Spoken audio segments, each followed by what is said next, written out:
Hello, Dharma Circle. Swati here, the embodied Dharma coach.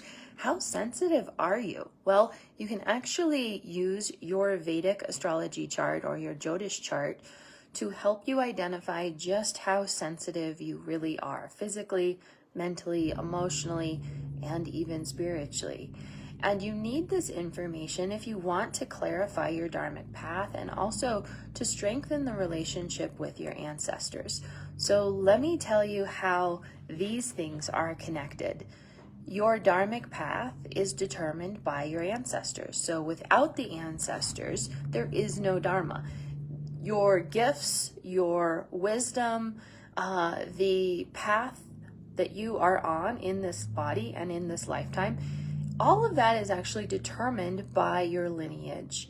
And many of us are contract workers, meaning that we were actually hired by the ancestors to fulfill a contract with the lineage. Typically, this is a result of needing to restore dharma in the lineage, that there has been adharma for too many generations. And as a result, the ancestors hire a contract worker to restore the lineage dharma. Most of my clients, if not all of them, are actually contract workers, including myself. And so having a contract with the ancestors is really important to understand, because if you are wondering what your path and your purpose actually is, you're going to need your ancestors in order to help you clarify. And so step number one is building a relationship with the ancestors. And the sensitivity that you have is actually a gift. And this sensitivity in your body is handed to you from your lineage. And actually, new trauma research is showing us that sensitivity in the body is unprocessed, unhealed trauma that's passed epigenetically through the lineage. And of course, what's fascinating is that I've been seeing this in Jyotish charts for many, many years. And now there's actually research to prove that what we're seeing in a Jyotish chart is in fact passed from the lineage down into the new generations as a request to heal this unprocessed, unhealed trauma and grief. So by understanding your sensitivity, your body sensitivity, you can deepen your understanding of what needs to be healed in your lineage. We can actually pinpoint in your Jyotish chart the exact body part that needs your attention. It needs you to heal this part of your body, heal the trauma in this area of the body in order to support your wholeness. And Dharma is your wholeness.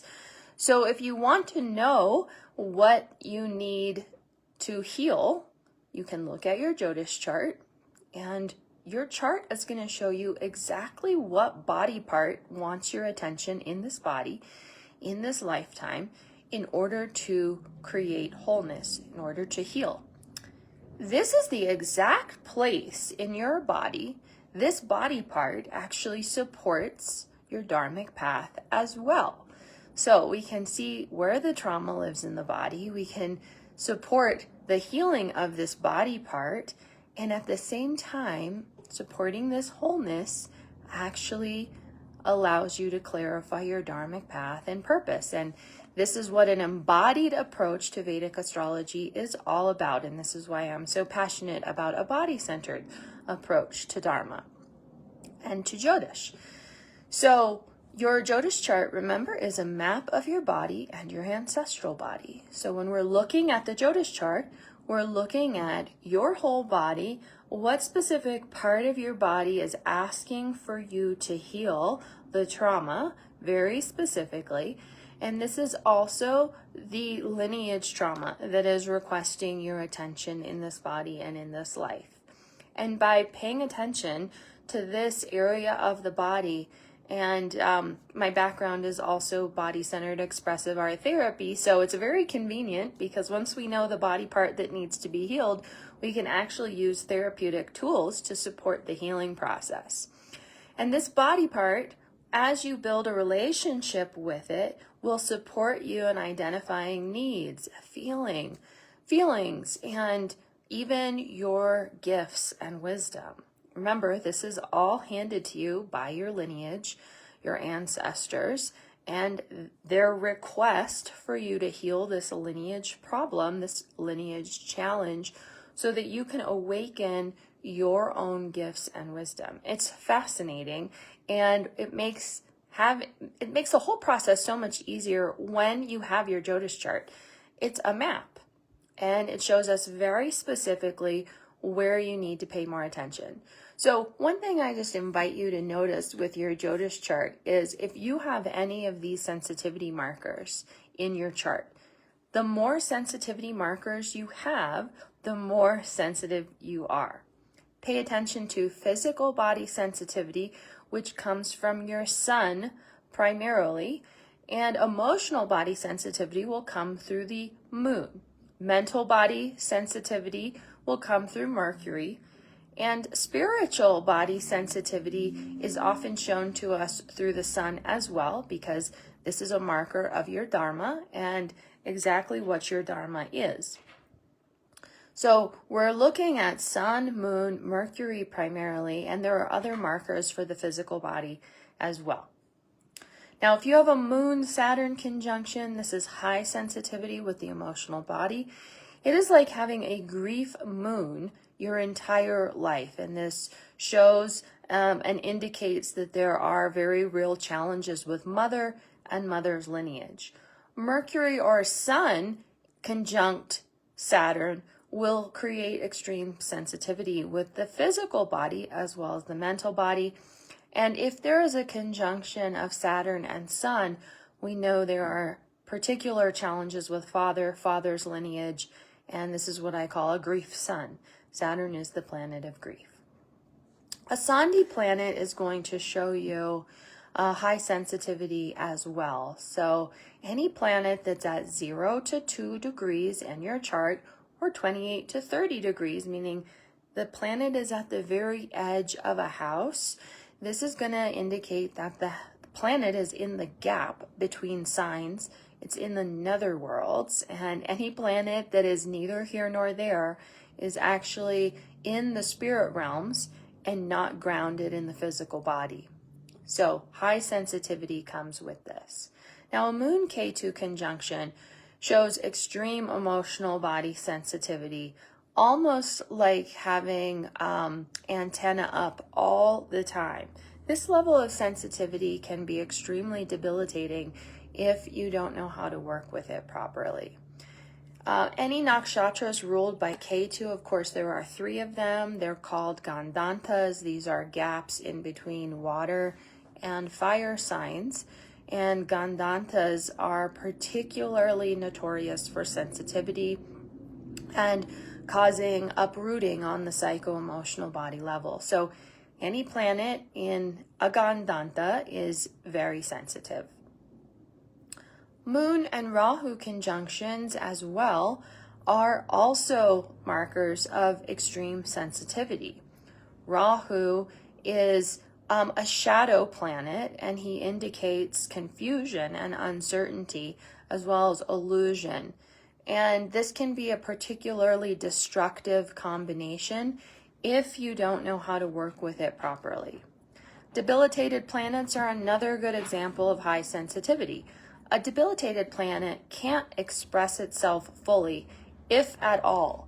And depending on if this debilitation is canceled or mitigated or supported, uplifted in any way, it's going to indicate high sensitivity with this planet.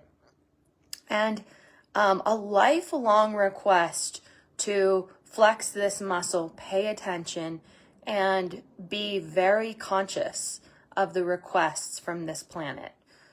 Water signs are always high sensitivity. Water signs indicate moon or emotional body intelligence, and we need this emotional body intelligence to be wise and intuitive. Water signs we need to be in right relationship with, or we will not understand how to work with our sensitivity properly. Houses 6, 8, and 12 are also notorious for causing high sensitivity. Sixth house is lower digestion, lower intestines. Eighth house is known for its vulnerability and its effects of vulnerability. It correlates to the genitals, sexual organs. Of course, high sensitivity comes with that, and it's also very hidden.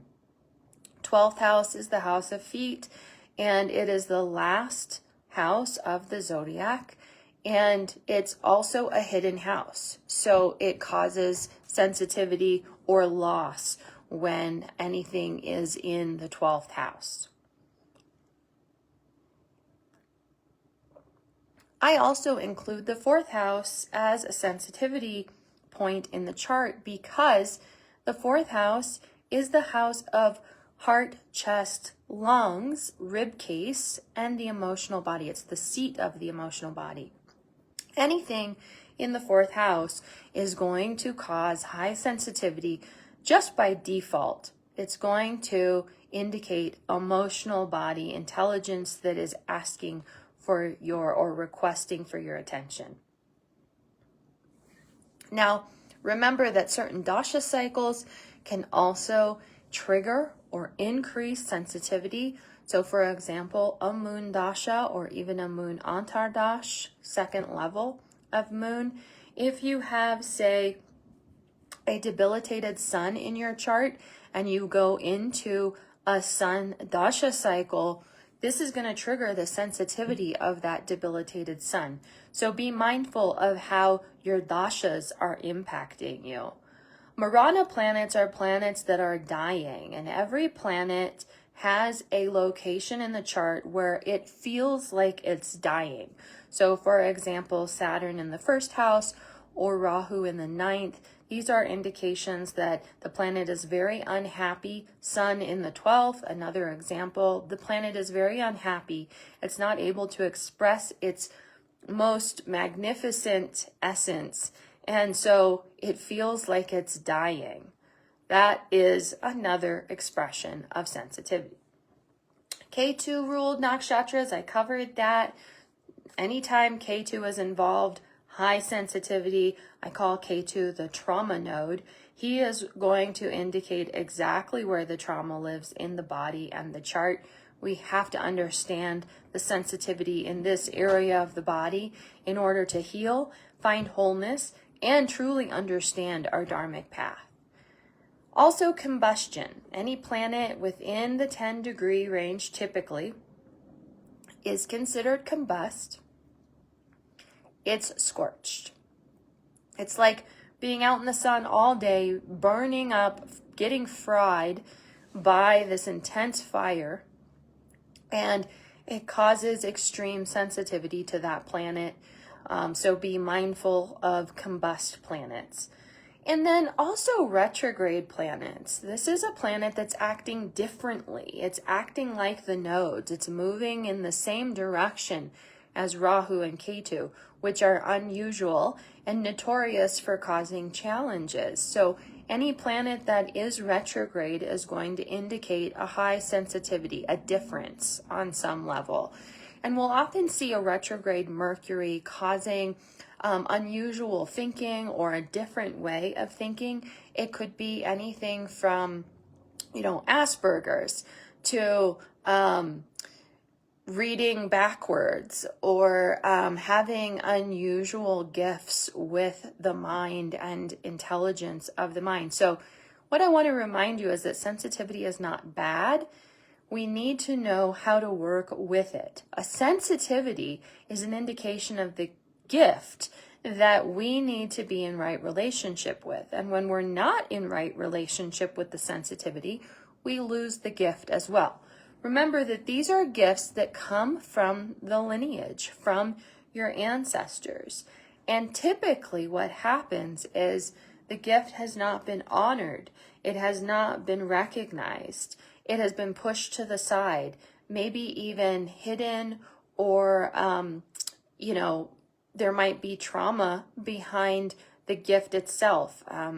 Things like religious dogma and certain fears that your lineage has had to endure, traumas your lineage has had to endure. This will increase the need for healing in the lineage, and many of you are here to reawaken these gifts, bring awareness to them, and support healing in your body and the ancestral body. Just remember that as you do that, it supports your Dharma. It supports the awakening of your dharmic path and your soul purpose.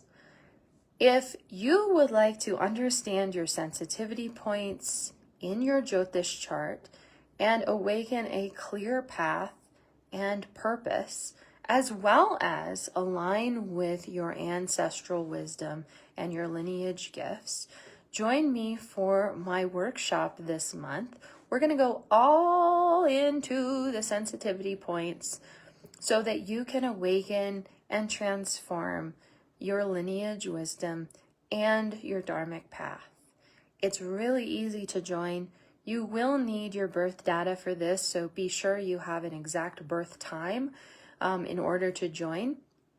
A chart, a North Indian style Jyotish chart and dasha copy is included with your workshop registration. You'll also receive a recording of the workshop as well as my Jyotish Basics ebook to help you study. So please join us for the workshop. I'm really excited about this particular class because I haven't shared anything like this outside of my courses. And it's really the foundation of my embodied approach to Vedic astrology and how I teach Dharma. So please join us for this live workshop. I won't be teaching this live again. The recording will be sold in the future, but if you'd like my personal support and guidance in this process, join for the workshop so I can be sure to support you and offer my personal gaze on your chart. And everyone who joins this workshop will also receive an opportunity to join me for a private session if that feels helpful. So if you'd like registration details for my Sensitivity Points Jyotish Workshop this month, comment Jyotish below and we will send you the details via DM and give you the link to register. So comment Jyotish below, that's JYOTISH, and we'll send you the registration link so you can join us. Just remember that you need to join early so that you can get your study materials. And the last chance to join is June 21st. And space is limited. So I will cut the registration off once we start getting too big. So if you want to join us, please jump in early to ensure your spot. All right, I hope this was helpful and I look forward to seeing you in the workshop.